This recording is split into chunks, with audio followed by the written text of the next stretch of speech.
ಹರಿಕಥಾಮೃತ ಸಾರ ಗುರುಗಳ ಕರುಣದಿಂದ ಪನಿತು ಪೇಳುವೆ ಪರಮ ಭಗವದ್ಭಕ್ತರಿದನಾದರದಿ ಕೇಳುವುದು. ಕಡು ಕರುಣಿ ನೀನೆಂದರಿದು ಹೇರುಡಲ ನಮಿಸುವೆ ನಿನ್ನಡಿಗೆ ಬೆಂಬೆಡದೆ ಪಾಲಿಸು ಪರಮ ಕರುಣಾ ಸಿಂಧು ಎಂದೆಂದು. ನಡು ನಡುವೆ ಬರುತ್ತಿಪ್ಪ ವಿಘ್ನವ ತಡೆದು ಭಗವನ್ನಾಮ ಕೀರ್ತನೆ ನುಡಿದು ನುಡಿಸೆನ್ನಿಂದ ಪ್ರತಿ ದಿವಸದಲ್ಲಿ ಮರೆಯದಲೇ. ಫಲಶ್ರುತಿ ಸಂಧಿಯಲ್ಲಿ 5ನೇ ಪದ್ಯ. ಪ್ರಾಕೃತೋಕ್ತಿಗಳೆಂದು ಬರೆದೆ ಮಹಾಕೃತಜ್ಞರು ಜರಿವರಲ್ಲದೆ ಸ್ವೀಕೃತವ ಮಾಡದಲೆ ಬಿಡುವರೆ ಸುಜನರಾದವರು.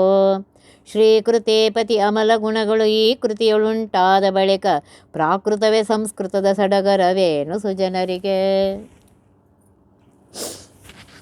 ಪ್ರಾಕೃತೋಕ್ತಿಗಳೆಂದು ಸಂಸ್ಕೃತದಲ್ಲಿರದೆ ಕನ್ನಡ ಭಾಷೆಯಲ್ಲಿದೆ ಅಂತ ಹೇಳಿ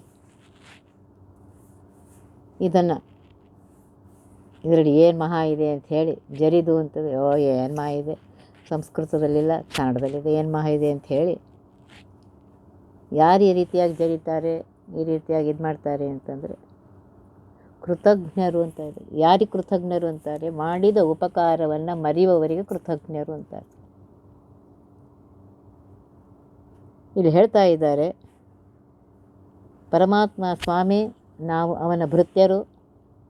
ಪರಮಾತ್ಮನ ಸ್ತುತಿಯನ್ನು ಯಾವುದೇ ಭಾಷೆಯಲ್ಲಿರಲಿ ಅದನ್ನು ಸ್ವೀಕಾರ ಮಾಡ್ತಾರೆ. ಪರಮಾತ್ಮನ ಸ್ತುತಿ ಆದ್ದರಿಂದ ಅದನ್ನು ಸ್ವೀಕಾರ ಮಾಡ್ತಾರೆ. ಸಜ್ಜನರಾದವರು ಸುಜನರಾದವರು ಇದನ್ನು ಸ್ವೀಕಾರ ಮಾಡ್ತಾರೆ. ದುರ್ಜನರು ಸ್ವೀಕಾರ ಮಾಡಿದ್ರೆ ಬಿಟ್ಕೊಳ್ಳಿ ಅಂತ ಹೇಳ್ತಾ ಇದ್ದಾರೆ. ಶ್ರೀಕೃತಿಪತಿ ಲಕ್ಷ್ಮೀಪತಿಯಾಗಿರುವಂತಹ ಪರಮಾತ್ಮನ ಮಂಗಲ ಕಥೆ ಇದು. ಅಮಲ ಗುಣಗಳು ಇದರಲ್ಲಿ ಏನು ಹೇಳಿದ್ದಾರೆ? ಯಾರನ್ನು ಹೊಗಳ್ತಾ ಇಲ್ಲ, ಸಾಮಾನ್ಯ ಮನುಷ್ಯನ ಹೊಗಳ್ತಾ ಇಲ್ಲ, ಅವರಿವ್ರನ್ನ ಹೊಗಳ್ತಾ ಇಲ್ಲ. ಲಕ್ಷ್ಮೀಪತಿಯಾಗಿರುವಂತಹ ಪರಮಾತ್ಮನ ಗುಣಗಳನ್ನೇ ಇಲ್ಲಿ ಹೇಳ್ತಾ ಇದ್ದೇವೆ ನಾವು. ಈ ಕೃತಿಯಲ್ಲಿ ಬಂದ ಮೇಲೆ ಪ್ರಾಕೃತವೇನು ಸಂಸ್ಕೃತವೇನು, ಕನ್ನಡದಲ್ಲಿದ್ದರೇನು ಸಂಸ್ಕೃತದಲ್ಲಿದ್ದರೆ ಯಾವ ಭಾಷೆಯಲ್ಲಿದ್ದರು ಪರಮಾತ್ಮನ ಗುಣಗಳು ಹೇಳ್ತಾ ಇದ್ದಾರಲ್ಲ, ಅದು ಯಾವ ಭಾಷೆಯಲ್ಲಿದ್ದರೇನು ಅದು ಒಳ್ಳೆಯದೇ ಅಂತ ಹೇಳ್ತಾರೆ. ಸಡಗರವೇನು ಸಜ್ಜನರಿಗೆ ಯಾವ ಭಾಷೆಯಲ್ಲಿದ್ದರೇನು ಪರಮಾತ್ಮನ ಗುಣಗಳನ್ನ ಹೇಳ್ತಾ ಇದ್ದಾರಲ್ಲ ಅದನ್ನು ಸ್ವೀಕಾರ ಮಾಡೋಣ. ಅದರಿಂದ ಇದು ಒಂದು ನೆನ್ಪಿಟ್ಕೊಳ್ಳಿ, ಯಾವುದೇ ಭಾಷೆಯಲ್ಲಿ ಇರಲಿ, ಯಾವುದೇ ಕೃತಿ ಇರಲಿ, ಆ ಕೃತಿ ಪರಮಾತ್ಮನ ಬಗ್ಗೆ ಹೇಳ್ತಾ ಇರಬೇಕು. ಪರಮಾತ್ಮನ ಅನಂತ ಕಲ್ಯಾಣ ಗುಣ ಪರಿಪೂರ್ಣನಾಗಿರುವಂತಹ ಪರಮಾತ್ಮನ ಗುಣಗಳನ್ನು ಹೇಳ್ತಾ ಇರಬೇಕು, ಪರಮಾತ್ಮನ ಲೀಲೆಗಳನ್ನು ಹೇಳ್ತಾ ಇರಬೇಕು, ಅವನ ಚರಿತೆಗಳನ್ನು ಹೇಳ್ತಾ ಇರಬೇಕು. ಅದು ಯಾವ ಭಾಷೆಯಲ್ಲಿದ್ದರೂ ಸ್ವೀಕಾರ ಮಾಡೋದನ್ನು. ಅದನ್ನು ಬಿಟ್ಟು ಬೇರೆ ಇದ್ದರೆ ಅದನ್ನು ಸಂಸ್ಕೃತವೇ ಇರಲಿ, ಈಗ ಯಾವ ಭಾಷೆಯಲ್ಲೇ ಇರಲಿ ಅದನ್ನು ಸ್ವೀಕಾರ ಮಾಡಬೇಕು ಅಂತ ಏನು ಎಲ್ಲೂ ಹೇಳಿಲ್ಲ, ಮಾಡಲೂ ಬಾರದು. ಆದ್ದರಿಂದ ಸಜ್ಜನರಾದವರು ಈ ಹರಿಕಥಾಂಸಾರ ಕನ್ನಡದಲ್ಲಿದ್ದರೂ ಅದು ಪರಮಾತ್ಮನ ಗುಣಗಳನ್ನು, ಪರಮಾತ್ಮನ ವಿಶೇಷತೆಗಳನ್ನು ಹೇಳುವುದರಿಂದ ಸ್ವೀಕಾರ ಮಾಡಿಯೇ ಮಾಡ್ತಾರೆ ಅಂತ ಹೇಳಿ ಇಲ್ಲಿ ದಾಸರು ಹೇಳ್ತಾ ಇದ್ದಾರೆ. ಶ್ರುತಿಗೆ ಶೋಭನವಾಗದೆಡೆ ಜಡಮತಿಗೆ ಮಂಗಳವೀಯದೆಡೆ ಶ್ರುತಿ ಸ್ಮೃತಿಗೆ ಸಮ್ಮತವಾಗದಿದ್ದಡೆ ನಮ್ಮ ಗುರುರಾಯ. ಮಥಿಸಿ ಮಧ್ವಾಗಮಪಯೋಬ್ಧಿಯ ಕ್ಷಿತಿಗೆ ತೋರಿದ ಬ್ರಹ್ಮವಿದ್ಯಾ ರತರಿಗೀಪ್ಸಿತ ಹರಿಕಥಾಮೃತ ಸಾರವೆನಿಸುವುದು. ಶ್ರುತಿಗೆ ಶೋಭನವಾಗದೆಡೆ ವೇದಗಳ ಅರ್ಥವನ್ನು ಬೋಧಿಸುವಂತಹ ಶ್ರುತಿಗಳಿಗೆ ಇದು ಆಗದೇ ಇದ್ದರೆ ಹೇಳ್ತಾನೇ ಇರಲಿಲ್ಲ. ಶ್ರುತಿಗೆ ಒಪ್ಪುವಂಥದ್ದೇ ಆಗಿದೆ, ಮಂಗಳಕರವೇ ಆಗಿದೆ. ಜಡಮತಿಗೆ ಮಂಗಳವೀಯದೆಡೆ ಇಲ್ಲಿ ಹೇಳ್ತಾ ಇದ್ದಾರೆ ನೋಡ್ರಿ. ಪರಮಾತ್ಮನ ಗುಣಗಳನ್ನು, ಪರಮಾತ್ಮನ ಲೀಲೆಗಳನ್ನು ಹೇಳಿದಾಗಲೇ, ಆ ರೀತಿ ಸಾಧನೆ ಮಾಡಿದಾಗಲೇ ಪರಮಾತ್ಮ ಮುಕ್ತಿ ಅಂದ್ರೇನು, ಪರಮಾತ್ಮನ ಅನುಗ್ರಹ ಆಗುತ್ತೆ. ಅದರ ಅರ್ಥ ಏನು? ಈ ಹರಿಕಥಾಂಸಾರವನ್ನು ಓದುವುದರಿಂದ, ಕೇಳುವುದರಿಂದ, ಹೇಳುವುದರಿಂದ ಪರಮಾತ್ಮನ ಅನುಗ್ರಹ ಆಗಿಯೇ ಆಗತ್ತೆ. ಯಾಕೆ ಅಂದರೆ ಇದು ಪರಮಾತ್ಮನ ಗುಣಗಳಿಂದಲೇ ಕೂಡಿದೆ, ಪರಮಾತ್ಮನ ಲೀಲೆಗಳಿಂದಲೇ ಕೂಡಿದೆ. ನಮ್ಮ ಗುರುಗಳಾಗಿರುವಂತಹ ಗುರುರಾಯ ಅಂದರೆ ನಮ್ಮ ಗುರುಗಳಾಗಿರುವಂತಹ, ಇಲ್ಲಿ ಪ್ರಾಣಿಸ್ತಾ ಹೇಳ್ತಾ ಇದ್ದಾರೆ, ನಮ್ಮ ಗುರುಗಳಾಗಿರುವಂತಹ ಜಗನ್ನಾಥದಾಸರು ಶ್ರುತಿಯಲ್ಲಿ ಇರದೇ ಇರೋಂಥದ್ದೇನು ಹೇಳಿಲ್ಲ. ವೇದಗಳಲ್ಲಿ ಹೇಳಿದಂತಹ ವಿಷಯವನ್ನೇ ಪರಮಾತ್ಮನ ಗುಣಗಳನ್ನೇ ಇಲ್ಲಿ ಹೇಳ್ತಾ ಇದ್ದಾರೆ. ಮತ್ತು ಇದು ಅತ್ಯಂತ ಮಂಗಲಕರವಾಗಿದೆಯಂತಲೇ ಹೇಳ್ತಾ ಇದ್ದಾರೆ. ಮತ್ತು ಏನು ಮಾಡಿದ್ದಾರೆ? ಮಥಿಸಿ ಮಧ್ವಾಗಮ ಪಯೋಬ್ಧಿಯ ಕ್ಷಿತಿಗೆ ತೋರಿದ. ಮಧ್ವಾಚಾರ್ಯರು ಅನೇಕ ಗ್ರಂಥಗಳನ್ನು ಬರೆದಿದ್ದಾರೆ. ಅದೊಂದು ಮಹಾಸಾಗರ. ಪಯೋಬ್ಧಿ ಅಂದರೆ ಸಾಗರ. ಅದು ಹಾಲಿನ ಸಾಗರ ಹೇಗೆ ಕ್ಷೀರಸಾಗರ ಹೇಗಿದೆಯೋ ಆ ಕ್ಷೀರಸಾಗರವನ್ನು ಮಥನ ಮಾಡಿದಾಗಲೇ ಪರಮಾತ್ಮನ ಉದ್ಭವವಾಗಿದೆ, ಪರಮಾತ್ಮ ಬಂದಿದ್ದಾನೆ. ಹಾಗೆ ಮಧ್ವಾಚಾರ್ಯರು ಬರೆದಂತಹ ಅನೇಕ ಗ್ರಂಥಗಳಿದೆಯಲ್ಲ, ಆ ಗ್ರಂಥಗಳನ್ನೇ ಮಥನ ಮಾಡಿ ಹರಿಕಥಾಂಸಾರ ತಂದಿದ್ದಾರೆ. ಎಷ್ಟು ಸುಂದರವಾಗಿ ಹೇಳ್ತಾ ಇದ್ದಾರೆ ನೋಡಿ. ಮಧ್ವಾಚಾರ್ಯರು ಬರೆದಂತಹ ಏನು 32 ಗ್ರಂಥಗಳಿವೆ, ಅದನ್ನೇ ಮಥನ ಮಾಡಿ ಜಗನ್ನಾಥದಾಸರು ಈ ಹರಿಕಥಾಂಸಾರವನ್ನು ತಂದಿದ್ದಾರೆ. ಕ್ಷಿತಿಗೆ ತೋರಿದ. ಭೂಮಿಯಲ್ಲಿ ಎಲ್ಲ ಸಾಮಾನ್ಯ ಮನುಷ್ಯರಿಗೂ ಆ ಪರಮಾತ್ಮನ ಮಹಿಮೆ ಗೊತ್ತಾಗಲಿ ಅಂಥೇಳಿ ತೋರಿಸುವಂಥ ಬ್ರಹ್ಮವಿದ್ಯಾ ರತರಿಗಿಪ್ಸಿತ. ಹೇಳ್ತಾ ಇದ್ದಾರೆ ಬ್ರಹ್ಮವಿದ್ಯಾ. ಇಲ್ಲಿ ಹೇಳ್ತಾ ಇದ್ದಾರೆ ಪರಮಾತ್ಮನ ಕಾಣಬೇಕು ಅಂತ ಯಾರಿಗೆ ಇಚ್ಛೆ ಇದೆ, ಪರಮಾತ್ಮನ ಬಗ್ಗೆ ತಿಳಿದುಕೊಳ್ಳಬೇಕು ಅಂತ ಯಾರಿಗೆ ಇಚ್ಛೆ ಇದೆ, ಅಂಥವರೆಲ್ಲರ ಪರಮಾತ್ಮನ ಅನುಗ್ರಹ ಪಡಿಬೇಕು ಅಂತ ಯಾರಿಗೆ ಇಚ್ಛೆ ಇದೆ, ಅವರೆಲ್ಲರ ಅಭಿಷ್ಟಗಳನ್ನು ಪೂರ್ತಿ ಮಾಡುವುದಕ್ಕೋಸ್ಕರ ಜಗನ್ನಾಥದಾಸರು ಈ ಹರಿಕಥಾಮೃತ ಸಾರವನ್ನು ಬರೆದಿದ್ದಾರೆ ಅಂತ ಹೇಳ್ತಾ ಇದೆ. ಈ ಹರಿಕಥಾಮೃತ ಸಾರ ಹೆಸರೇ ಹೇಳ್ತಾ ಇದೆ. ಪರಮಾತ್ಮನ ಲೀಲೆ, ಅವನ ಚರಿತ್ರೆ, ಅವನ ಮಹಿಮೆ ಅನ್ನುವಂತಹ ಈ ಸಾಗರವನ್ನು ಪೂರ್ತಿಯಾಗಿ ಹೇಳೋಕ್ಕಾಗೋದಿಲ್ಲ. ಸಾರವನ್ನು ನಿಮಗೆ ಮುಂದೆ ಇಡ್ತಾ ಇದ್ದೇನೆ ಅಂತ ಅವರು ಹೇಳ್ತಾ ಇದ್ದಾರೆ. ಆದ್ದರಿಂದ ಈ ಹರಿಕಥಾಮೃತ ಸಾರ ಅತ್ಯಂತ ಮಂಗಲಕರವಾಗಿದೆ. ಅದನ್ನು ನಮ್ಮ ಗುರುಗಳಾಗಿರುವಂತಹ ಜಗನ್ನಾಥದಾಸರು ಜಗತ್ತಿಗೆ ಕೊಟ್ಟಿದ್ದಾರೆ ಅಂತ ಹೇಳ್ತಾ ಇದ್ದಾರೆ.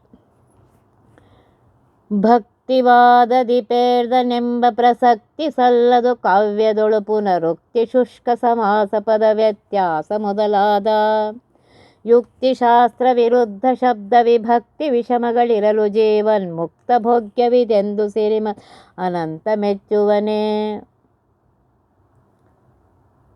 ಈ ಕಾವ್ಯ ಏನೋ ಭಕ್ತಿ ಬರದಲ್ಲಿ ಬರೆದಿದ್ದಾರೆ ಹಂಗೆ ಅನ್ಬೇಡ್ರಿ. ಈ ಹರಿಕಥಾಮೃತ ಸಾರ ಅನ್ನುವಂತಹ ಗ್ರಂಥ ಛಂದೋಬದ್ಧವಾಗಿದೆ. ಇದರಲ್ಲಿ ಪುನರುಕ್ತಿ, ಶುಷ್ಕ, ಸಮಾಸ ಇಂಥವು ಯಾವ ದೋಷಗಳು ಇದರಲ್ಲಿ ಇಲ್ಲ. ಹೇಳಿದ್ದೇ ಹೇಳ್ತಾ ಇದ್ದಾರೆ. ಇಲ್ಲ, ಆ ರೀತಿ ಪುನರುಕ್ತಿ ಯಾವುದೂ ಇದರಲ್ಲಿಲ್ಲ. ಅರ್ಥವಿಲ್ಲದ ಪದಗಳನ್ನು ಇಲ್ಲಿ ಇಟ್ಟಿಲ್ಲ. ಪ್ರತಿಯೊಂದು ಪದಗಳು ಅರ್ಥವನ್ನು ಹೇಳ್ತಾ ಇದೆ. ಏನೋ ಬರಿಬೇಕು ಅಂಥೇಳಿ ಆ ಕಾವ್ಯಕ್ಕೆ ಭಾಮಿನಿ ಷಟ್ಪದಿ ಇದೆ, ಅದಕ್ಕಿಷ್ಟು ಅಕ್ಷರಗಳು ಬರಬೇಕು ಅಂಥೇಳಿ ಏನೋ ಸಿಗದೆ ಇದ್ದರೆ ಯಾವುದೋ ಅಕ್ಷರಗಳನ್ನ ರಿಪೀಟ್ ಮಾಡಿದ್ದಾರೆ, ಹೇಳಿದ್ದನ್ನೇ ಹೇಳ್ತಾ ಇದ್ದಾರೆ. ಆ ರೀತಿ ಯಾವುದೂ ಇಲ್ಲ. ಇವು ಯಾವ ದೋಷಗಳು ಇದರಲ್ಲಿಲ್ಲ. ಇಲ್ಲಿ ಹೇಳ್ತಾ ಇದ್ದಾರೆ ಪರಮಾತ್ಮನ ಸಿರಿಮದನಂತ ಲಕ್ಷ್ಮೀಪತಿಯಾಗಿರುವಂತಹ ಪರಮಾತ್ಮ ಹಾಗಿದ್ದರೆ ಬರೆಸ್ತಿದ್ನೇನು ಹರಿಕಥಾಂಸಾರವನ್ನು? ಪರಮಾತ್ಮನ ಅನುಗ್ರಹ ಇದೆ ಅಂತೆ ಬರೆದಿದ್ದಾರೆ. ಪರಮಾತ್ಮನ ಅನುಗ್ರಹ ಇದ್ದರೆ ಎಲ್ಲ ಕೆಲಸ ಆಗುತ್ತೆ, ಇಲ್ಲದೇ ಇದ್ದರೆ ಆಗೋದಿಲ್ಲ. ಅವನ ಇಚ್ಛೆಗೆ ಬಂದಿದೆ, ಅವನಿಗೆ ಇದು ಸಮ್ಮತವಾಗಿದೆ ಅಂಥೇಳಿ ಪರಮಾತ್ಮ ಅವರಲ್ಲಿ ನಿಂತು ಈ ಎಲ್ಲದನ್ನು ಹೇಳಿಸಿ ಅವರಿಂದ ಬರೆಸಿದ್ದಾನೆ. ಆದ್ದರಿಂದ ಸಾಧನ ಜೀವಿಗಳಿಗೆ ಈ ಹರಿಕಥಾಮೃತ ಸಾರ ಅತ್ಯಂತ ಸಾಧನಕ್ಕೆ ಕಾರಣವಾಗಿದೆ, ಮುಕ್ತಿಯ ಸಾಧನಕ್ಕೆ ಕಾರಣವಾಗಿದೆ. ಈ ಮಹಾಕಾವ್ಯವನ್ನು ಲಕ್ಷ್ಮೀಪತಿಯಾಗಿರುವಂತಹ ಸಿರಿಮದನಂತ ಲಕ್ಷ್ಮೀಪತಿಯಾಗಿರುವಂತಹ ಪರಮಾತ್ಮ ತಾನೇ ಇಲ್ಲಿ ಬರೆಸಿದ್ದಾನೆ. ಇದರಲ್ಲಿ ಯಾವ ಕಾವ್ಯ ದೋಷಗಳು ಇಲ್ಲ ಅಂಥೇಳಿ ಹೇಳ್ತಾ ಇದ್ದಾರೆ. ನೋಡಿರಿ ಎಷ್ಟು ಸುಂದರವಾಗಿ ಹೇಳ್ತಾ ಇದ್ದಾರೆ. ಅದು ಈಗ ಓದಿದ್ದೀರಿ, ನಿಮಗೆ ಗೊತ್ತು. ಆದ್ದರಿಂದ ಈ ಕಾವ್ಯ ಗುರುಗಳ ಅನುಗ್ರಹದಿಂದ ಬಂದಿರೋದು, ಭಕ್ತಿಯಿಂದ ಬರೆದಿದ್ದಾರೆ. ಲಕ್ಷ್ಮೀಪತಿಯಾಗಿರುವಂತಹ ಪರಮಾತ್ಮನ ಮಹಿಮೆಗಳನ್ನೇ ಹೇಳಿದ್ದಾರೆ. ಇದರಲ್ಲಿ ಶುಷ್ಕವಾದ ಇಂಥವು ಯಾವುದೂ ಇಲ್ಲ, ಬೇಕಾಗದೇ ಇರುವಂತಹ ವ್ಯರ್ಥವಾದ ಶಬ್ದಗಳಿಲ್ಲ, ಶಾಸ್ತ್ರ ವಿರುದ್ಧ ಯಾವುದೂ ಬರೆದಿಲ್ಲ, ಮಧ್ವಶಾಸ್ತ್ರಕ್ಕೆ ಅನುಕೂಲವಾಗುವಂತೆ ಬರೆದಿದ್ದಾರೆ, ಪರಮಾತ್ಮನ ಅನುಗ್ರಹವಾಗಲಿ ಅಂತೆ ಬರೆದಿದ್ದಾರೆ. ಆದ್ದರಿಂದ ಇದನ್ನು ನೆನಪಿಟ್ಟುಕೊಳ್ಳೋದ್ರಲ್ಲಿ ಯಾವ ಕಾವ್ಯ ದೋಷಗಳು ಇಲ್ಲ. ಆಶು ಕವಿಕುಲ ಕಲ್ಪತರು ದಿಗ್ದೇಶವರಿಯಲು ರಂಗನೊಲಿಮೆಯ ದಾಟಕು ದಾಸಕೂಟ ಸ್ಥರಿಗೆರಿಗಿನ ಬೇಡಿಕೊಂಬುವೆನು. ಈ ಸುಲಕ್ಷಣ ಹರಿಕಥಾಮೃತ ಮೀಸಲೆಳೆಯದೆ ಸಾರ ದೀರ್ಘ ದ್ವೇಷಿಗಳಿಗೆರೆಯದಲೆ ಸಲ್ಲಿಸುವುದೆನ್ನ ಭಿನ್ನಪವ. ಇಲ್ಲಿ ಹೇಳ್ತಾ ಇದ್ದಾರೆ, ಆಶು ಕವಿ ಕುಲ ಕಲ್ಪತರು. ಆಶು ಕವಿಗಳು ಅಂತಂದರೆ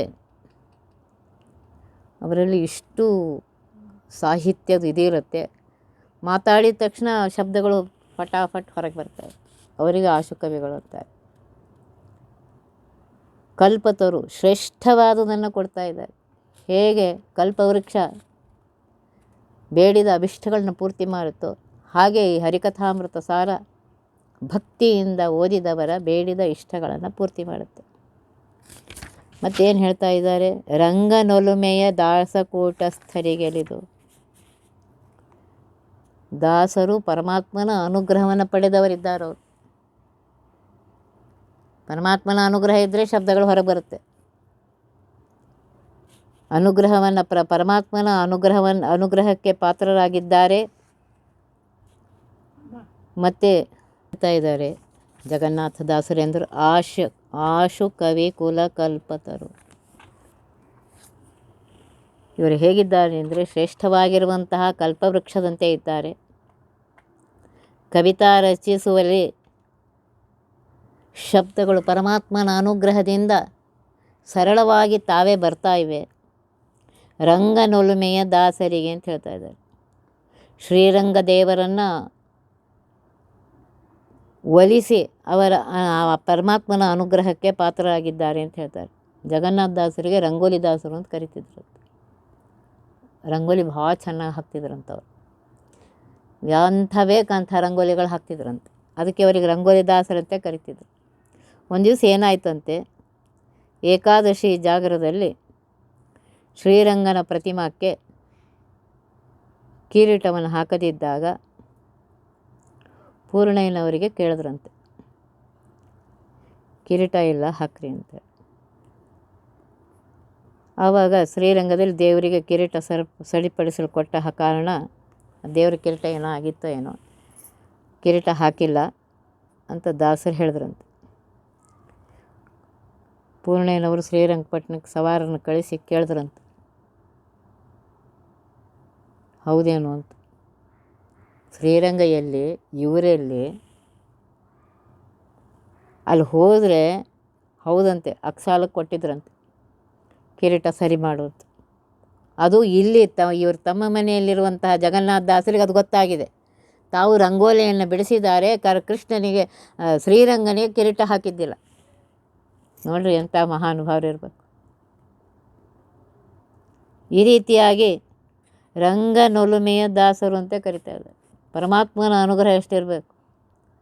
ತ್ರಿಕಾಲದರ್ಶಿಗಳು ಅಲ್ಲಿ ನೋಡ್ತಾ ಇದ್ದಾರೆ ನೋಡ್ರಿ, ಶ್ರೀರಂಗ ಎಲ್ಲಿ, ಇವರಿರೋದೆಲ್ಲಿ, ರಂಗೋಲಿಯನ್ನು ಹಾಕಿದ್ದಾರೆ. ಆ ರಂಗೋಲಿಯಲ್ಲಿ ಕಿರೀಟ ಇಲ್ಲ ಶ್ರೀರಂಗನಿಗೆ. ಯಾಕೆಂದ್ರೆ ಅದು ಅಕ್ಸಾಲರು ಕೊಟ್ಟಾರೆ, ಹಾಕಂಗಿಲ್ಲ, ಬಂದಮೇಲೆ ಹಾಕ್ತೀನಿ ಅಂದಾಗ. ಇವರು ಎಲ್ಲಿದ್ದಾರೆ, ಅವರೆಲ್ಲಿದ್ದಾರೆ. ಆದ್ದರಿಂದ ಈ ಕಾವ್ಯ ಪರಮಾತ್ಮನ ಅನುಗ್ರಹದಿಂದ ಬರೆದಿರುವಂತಹ ಕಾವ್ಯ. ಅಂತಹ ಮಹಾನುಭಾವರಾಗಿರುವಂತಹ ಜಗನ್ನಾಥದಾಸರಿಗೆ ನಾನು ನಮಸ್ಕಾರ ಮಾಡಿ ಬೇಡ್ಕೋತೇನೆ. ಈ ಹರಿಕಥಾಮೃತ ಸಾರವನ್ನು ಸಿಕ್ಕವ್ರಿಗೆ ಹೇಳಲಿಕ್ಕೆ ಹೋಗಬೇಡಿ, ಪರಮಾತ್ಮನ ಭಕ್ತರಿಗೆ ಇದನ್ನು ಹೇಳಿ. ಸುಲಕ್ಷಣ ಹರಿಕಥಾಮೃತ ಮೀಸಲೆಳೆಯದೆ ಸಾರ ದೀರ್ಘ ದ್ವೇಷಗಳಿಗೆ ಇದನ್ನು ಹೇಳಕ್ಕೆ ಹೋಗಬೇಡಿ. ಪರಮಾತ್ಮನ ದ್ವೇಷಗಳಿರ್ತಾರಲ್ಲ, ಅಭಕ್ತರಿರ್ತಾರಲ್ಲ, ಅಂಥವ್ರಿಗೆ ಹೇಳಕ್ಕೆ ಹೋಗಬೇಡಿ. ಏನದ ಹರಿಕಥಾಂಶ ಅದು, ಎಲ್ಲ ನಂಗೆ ಗೊತ್ತಿದೆ, ಹೇಳಿದ್ದೆ ಹೇಳ್ತಾಯಿದ್ದೆ, ಹೀಗೆಲ್ಲ ಅಂತಾರೆ. ಅಂಥವ್ರಿಗೆ ಹೇಳಕ್ಕೆ ಹೋಗಬೇಡ್ರಿ. ಯಾರು ಭಕ್ತಿಯಿಂದ ಪರಮಾತ್ಮನ ಮಹಿಮೆಯನ್ನು ಕೇಳಬೇಕು ಅಂತ ಕೂತಿರ್ತಾರೆ ಅವ್ರಿಗೆ ಹೇಳಿ. ಸಲಿಸುವುದೆನ್ನ ಬಿನಪ, ಈ ನನ್ನ ಮಾತನ್ನು ಕೇಳ್ರಿ ಎಲ್ಲರೂ ಅಂತ ಹೇಳ್ತಾರೆ. ಪರಮಾತ್ಮನ ಭಕ್ತರಿಗೆ, ಭಕ್ತಿಯಿಂದ ಕೇಳುವವರಿಗೆ ಈ ಹರಿಕಥಾಂಸಾರವನ್ನು ಹೇಳ್ರಿ. ಯಾರು ಇದನ್ನು ಇಷ್ಟಪಡೋದಿಲ್ಲ ಅವ್ರಿಗೆ ಹೇಳಬೇಕು ಅಂತೇನಿಲ್ಲ, ಹೇಳಲಿಕ್ಕೆ ಹೋಗಬೇಡಿ. ಈ ಪ್ರಾರ್ಥನೆಯನ್ನು ಇದು ಮಾಡಿ. ಇದು ಇಲ್ಲಿ ಹೇಳ್ತಾ ಇದ್ದಾರೆ. ಉಪನಿಷತ್ತುಗಳಲ್ಲೂ ಇದೇ ಹೇಳ್ತಾರೆ.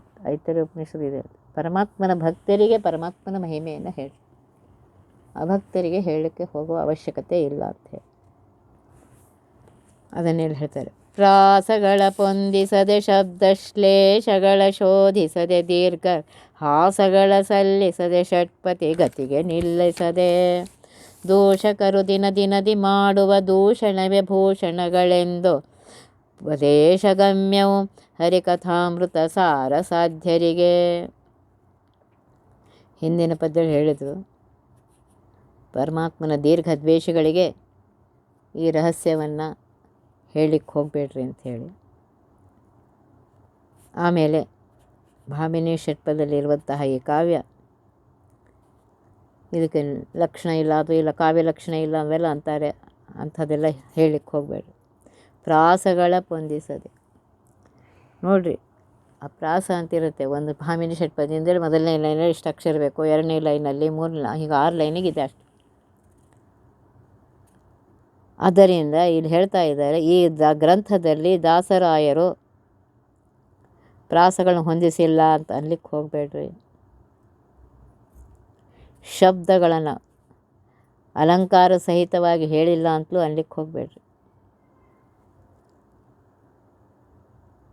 ಹ್ರಸ್ವ ದೀರ್ಘ ಅಂತೆಲ್ಲ ಇರುತ್ತೆ. ಕಾ ದೀರ್ಘ ಆಗುತ್ತೆ. ಹಾಗೆ ಇದರ ಲಘು ದೀರ್ಘ ಇಲ್ಲ, ಹ್ರಸ್ವ ಇಲ್ಲ, ಇದನ್ನು ಅನ್ಲಿಕ್ಕೆ ಹೋಗಬೇಡ್ರಿ. ಕಾವ್ಯ ಲಕ್ಷಣಗಳಿವೆ, ಗುರು, ಲಘು, ಮಾತ್ರ ಇತ್ಯಾದಿಗಳೆಲ್ಲ, ಅದನ್ನೆಲ್ಲ ಇದರಲ್ಲಿದೆ. ಆದ್ದರಿಂದ ಇದನ್ನು ಭಗವದ್ಭಕ್ತರಾಗಿರುವಂತಹ, ಮುಕ್ತಿಯೋಗ್ಯರಾಗಿರುವಂತಹ ಈ ಉಪದೇಶವನ್ನು, ಹರಿಯ ಈ ಲೀಲಾಮೃತವನ್ನು ಯಾರು ಭಕ್ತಿಯಿಂದ ಪಾನ ಮಾಡ್ತಾರೆ ಅಂಥವ್ರಿಗೆ ಹೇಳಿ, ಭಕ್ತಿಯಿಂದ ಕೇಳಿ ಆನಂದ ಪಡ್ತಾರೆ ಅಂಥವ್ರಿಗೆ ಹೇಳ್ರಿ. ಆಗ ಆ ಕೇಳುವವರಿಗೂ ಪರಮಾತ್ಮನ ಅನುಗ್ರಹ ಆಗುತ್ತೆ, ಹೇಳುವವರಿಗೂ ಪರಮಾತ್ಮನ ಅನುಗ್ರಹ. ಈಗ ನೀವು ಈ ಹರಿಕಥಾಂಸಾರಕ್ಕೆ ಏನು ಅನಿಸಿದ್ರೆ ಹೇಳೋವನಿಗೂ ಬರುತ್ತೆ ದೋಷ. ಅವರಿಗೆ ಭಕ್ತಿ ಹುಟ್ಟುವ ಹಾಗೆ ಹೇಳಿಲ್ಲ, ಅಥವಾ ಯಾರನ್ನೋ ಕರೆದು ಕೂಡಿಸ್ಕೊಂಡು ತಂದಾಗಬೇಕು ಅಂತ ಹೇಳಿದಾನೆ. ಆದ್ದರಿಂದ ಹೇಳುವವರು ಕೇಳುವವರು ಇಬ್ಬರಿಗೂ ಆ ಪರಮಾತ್ಮನಲ್ಲಿ ಭಕ್ತಿ ಇರಬೇಕು. ಅಂಥವರ ಮುಂದೆ ಕೂತು ಹೇಳಿ, ಆಗ ಹೇಳುವವರು ಸಂತೋಷ ಪಡ್ತಾರೆ, ಕೇಳುವವನಿಗೂ ಸಂತೋಷ ಆಗುತ್ತೆ, ಇಬ್ಬರಿಗೂ ಪರಮಾತ್ಮನ ಅನುಗ್ರಹ ಆಗುತ್ತೆ. ಈ ಹರಿಕಥಾಂಸಾರ ಆ ರೀತಿಯಾಗಿದೆ ಅಂತ ಹೇಳಿ ನೋಡಿರಿ. ಇವರು ದಾಸರು ಹೇಳ್ತಾ ಇದ್ದಾರೆ, ಈ ಲೀಲಾಮೃತವನ್ನು ಆದರವುಳ್ಳಂತಹ, ಭಕ್ತಿಯಿಂದಿರುವಂತಹ ಭಕ್ತರಿಗೆ ಉಪದೇಶ ಮಾಡಿ, ಆವಾಗ ಇಬ್ಬರಿಗೂ ಫಲ ಸಿಕ್ಕತ್ತೆ. ಹೇಳುವವನಲ್ಲೂ ಇದು ಇರಬೇಕು, ಪರಮಾತ್ಮನ ಮಹಿಮೆಯನ್ನು ಹೇಳಬೇಕು ಅಂತನ್ನುವಂತಹ ಉತ್ಸಾಹ, ಭಕ್ತಿ ಎರಡೂ ಇರಬೇಕು. ಕೇಳುವವನಲ್ಲಿಯೂ ಕೇಳುವ ಉತ್ಸಾಹ, ಭಕ್ತಿ ಇರಬೇಕು. ಆಗ ಈ ಹರಿಕಥಾಂಸಾರ ಇಬ್ಬರಿಗೂ ಫಲವನ್ನು ಕೊಡುತ್ತೆ ಅಂಥೇಳಿ ಹೇಳ್ತಾ ಇದ್ದಾರೆ. ಒತ್ತಿ ಬಹ ವಿಘ್ನಗಳ ಕಳೆದಪ ಮೃತ್ಯುವಿಗೆ ಮರೆ ಮಾಡಿ ಕಾಲನ ದೂತರಿಗೆ ಭೀಕರವ ಪುಟ್ಟಿಸಿ ಸಕಲ ಸಿದ್ಧಿಗಳ ಒತ್ತಿಗೊಳ್ಳಿಸಿ ಮನರು ಹೇಕ್ಷಣ ನೃತ್ಯ ಮಾಡುವರವರ ಮನೆಯೊಳು ನಿತ್ಯ ಮಂಗಳ ಹರಿಕಥಾಮೃತ ಸಾರ ಪಠಿಸುವರ.